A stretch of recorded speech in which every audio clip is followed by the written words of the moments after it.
Сайн уу манайхаа. Одоо би танд Сүхбаатар жанчны тухай ярьж өгье. За эхлээд манай Сүхбаатар жанч маань манай Сэлэнгэд төрсөн. Тэгээ Сэлэнгэд төрөөд тэгээ том болсон. Тэгээ 1890-ад онд төрсөн. Тэгээ 1921 онд ингээ манжуудыг Монголоор хөөсөн. Манжууд гэдэг нь болохоор нөгөө хятадууд аахгүй юу? Дээрийн хятадууд 1921 оны. Тэгээ манжуудыг хөөхийн тулд ингээ 1921 онд ингээд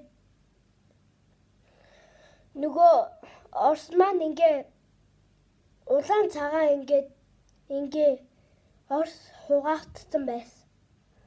Тэгээ цагаан нь нөгөө хаантай байна гэд. Тэгээ улаан нь болохоор хаан байхгүй гэсэн. Тэгээ улаанаас нь нөгөө монголчууд ингээ зэвсэг авсан. Жирийн нэг хүмүүсийг ингээ Сүхбаатар жанж ингээ цэрэг олгосон заяа. Ингээ цэрэг олго. Тэгээ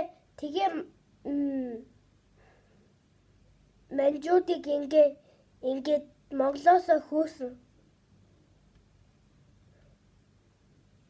Тэгээ богд хаан ч манай Монголын бүх алт мөнгийг авсан байсан байхгүй юу?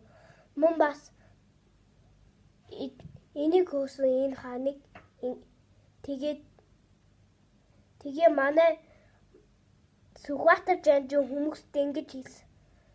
Бид нар өөрсдөө баян мөнгөтэй байх хэрэгтэй гэж хэлсэн. Сүхбаатар жанжин.